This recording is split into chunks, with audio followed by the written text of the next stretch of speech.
cam available for us for downlink. Okay, we'll make that switch now. This is a view of Scott Perezinski at work at the panel where he's attaching cables, told to go ahead and attach the other 3 remaining cables, a primary power cable and backup and primary computer and video cables for that fixture. The fixture seen just below Perezinski in that view that he is applying those connections to. Passing up redundant power connection, backup power connection cable that he wired first that proved to not be supplying power when tested by the station crew. Flight controller is continuing to evaluate that situation. He moves ahead with connecting the other cables. This is now a view from Perezinski's helmet-mounted camera.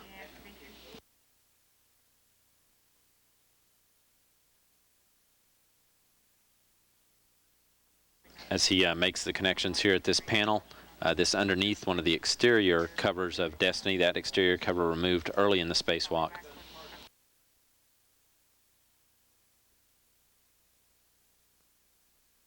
Chris, it looks like you're using 2 RETs, is that correct?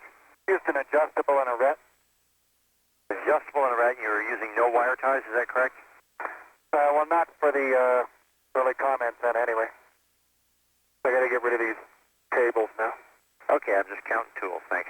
Meanwhile, in the bay of Endeavour, in the payload bay, Chris Hadfield is stowing away the early communications antenna and cables. They'll be taken back inside the shuttle at the completion of the spacewalk. He removed that communications antenna from the Unity module to make way for an airlock that will be attached to that port on Unity on the next shuttle to visit the station.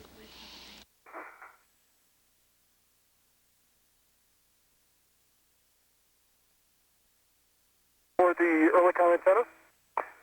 For the cable. Another foot, please, Don. Good motion. Roger. Hey, Chris, the way we have that set out in the procedure, you use wire ties, and I'm telling you this just to make sure we don't run out of tethers later.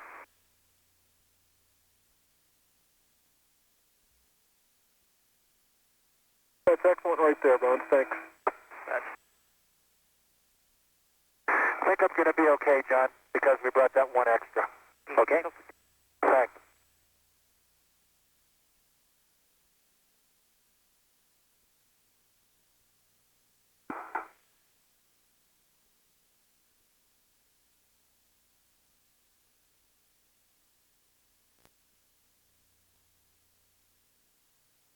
This is a live camera view from Scott Perezinski's spacesuit helmet-mounted camera as he continues making connections to provide computer commands, power, and video to the fixture to which the Canadarm2 is currently attached on the Destiny Laboratory, setting up that fixture to become the ARM's home for the next year. Primary string, let me give you a survey of what we've done here. Okay. Got P460 hard up on J480. Got P423 down on J463.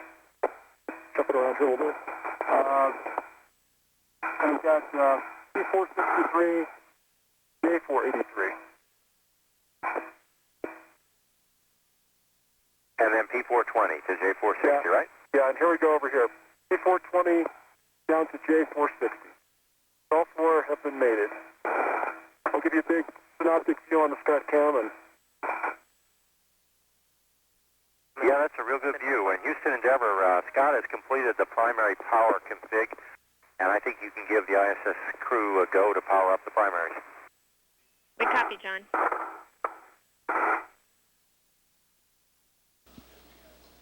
I've left the early contact with an... We'll begin checking now with the Perezinski having completed the primary power connection for that fixture. Station will begin checks to see that connection is indeed feeding power to the grapple fixture, the base fixture for the Canadarm2. Body downhill first. Okay, go ahead and down on a 1.5 feet, please. Houston Alpha on the big loop. Chris, I'm trying to figure out what to do with you next, and I don't have a great idea yet. Go ahead, Susan. How about a PGT over to the quiver cover? Do I have a go? to start step 3 of 6.431? I was thinking of the same thing, either get a PGT out of the airlock or get it from Scott and go do the quiver task. If I went into the airlock, I could put away some cables while I was there. Procedure. Those are steps number 5, 13, Okay, let me think about that for just a minute. and 16. I'm looking at the When view. those are complete, we'd like you to do the arm procedure. So I'll go with take a step picture 3. of Scott while you're waiting. Okay? That's a worthwhile thing to do. Yeah. Okay, Give Gail day something to put the photo out. 456, steps 5, 13. Yeah, keep your eyes open for 15, Angel 16. Falls, the tallest waterfall in the world is somewhere down there. Good copy. So it might be hard to see. Hard to see from above, I bet.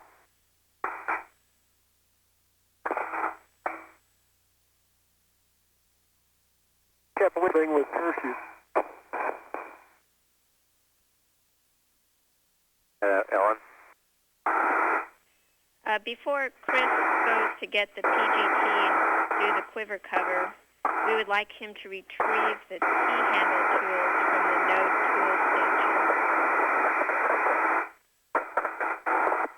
Okay, say, you were blocked a little bit. Say again about the T-handle tools.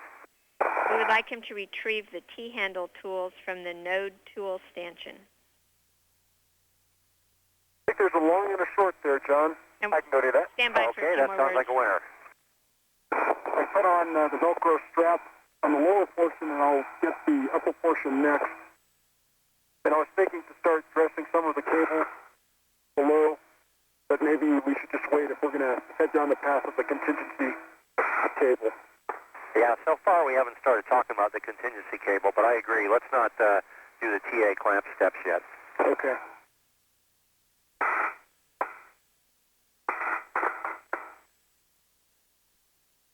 Okay, John, let me do a little survey of what I've got available here. I have Body up, please, Bones. a adjustable in my right wrist and a waist tether and a rep. So that's 3. Okay, that sounds like a winner. If you think you're going to run short, I suppose we could have you get rid of that wire bundle. Yeah. I'm actually done with my need for rets for a while, Chris. I have at least a couple here. I can steal one from you on the way by. Sure.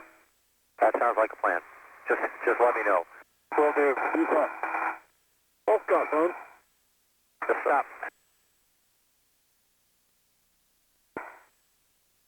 It's up. Great. All right.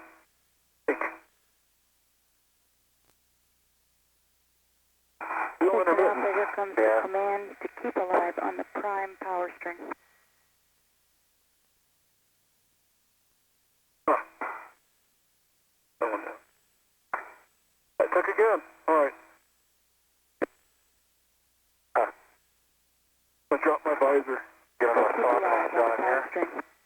Success in providing power after Perezinski wiggled it and did some verifying checks of it.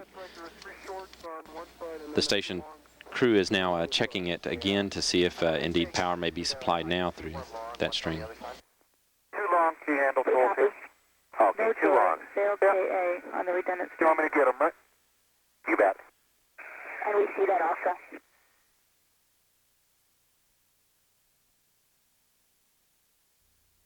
Stand by just a moment, John. Okay. Good. Okay, thanks. And Chris, you copied all that, right? I did. I'll re-engress. Okay. This is Mission Control Houston as Chris Hadfield and Scott Perezinski approach 3 hours 20 minutes in this second spacewalk of the flight for the 2. Chris Hadfield reporting a problem there with a bolt, the primary bolt actually for detaching the video signal converter, a unit that Hadfield was going to detach and bring back down to Endeavour for use as a spare such unit to leave aboard the station. Detaching that unit with the bolt turned about twice as many times as it was planned to turn in order to be released, and still did not release. So while flight controllers evaluate that situation, Hadfield will basically retighten the bolt, leave the electrical connections for that video signal converter unit undone. It's of no consequence. It's no longer needed. It's part of the Space Lab pallet that's going to be brought back on Endeavour to Earth. The plan is to leave that one electronics box, though, take it off the pallet and leave it aboard the station as a spare.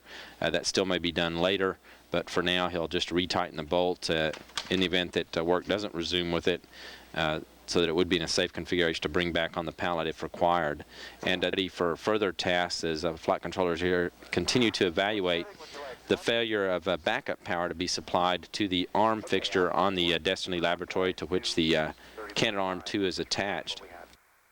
Attachment of connections to that arm fixture. Go ahead, Ellen. Just a note, we wanted to pass on to Chris since he didn't really train for the VSC task. We believe it's about a 10-pound force to get it out of soft dock, so we just wanted to make sure he had kind of given it a good yank. Data grapple fixture, the data grapple fixture seen just in the upper left-hand corner of the screen here. The plan being to remove this panel. Underneath it is another connection in the series in the cabling that is designed to lead and supply backup power to that fixture, which in turn supplies it to the arm. The logic being that a check of the connections that were made by Perezinski designed to supply backup power. When they were disconnected and reconnected and the connectors were inspected, everything looked in order. So the plan here is to follow that cabling downstream toward the fixture to which the arm is mounted, check another connector in that cable at the base of the fixture, see if that connector may be the source of the problem that is preventing backup power from being supplied, and disconnect it, take a look at its pins, reconnect it, and then have the station crew again attempt to supply the backup power through the cables, see if it functions at that time. Float on over and show them the pins. Okay. Well, it's still daylight. Yep. And I'll just move it a little bit. You could probably see that the sockets have a little free play in there, but they're all centered and look fine. Okay, thanks, Scott. Okay. Chris, you want to hold that guy? Got it. Okay.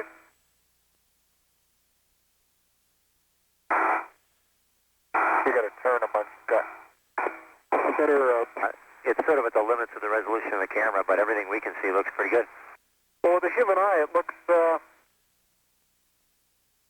like it's all there. Okay, well, I guess they gave us a go-ahead to mate it, so we should probably do that. Is Houston happy with the camera views now? Would you like us to press?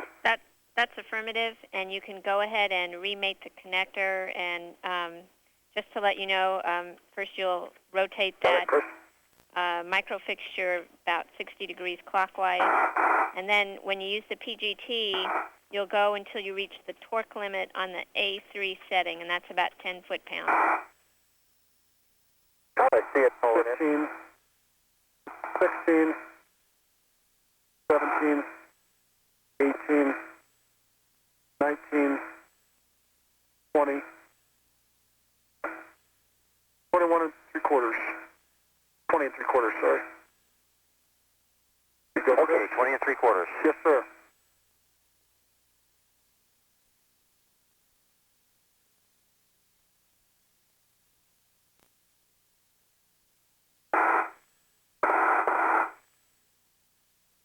Okay, well, let's hold on for a few minutes while we give this one a try. Okay, very good.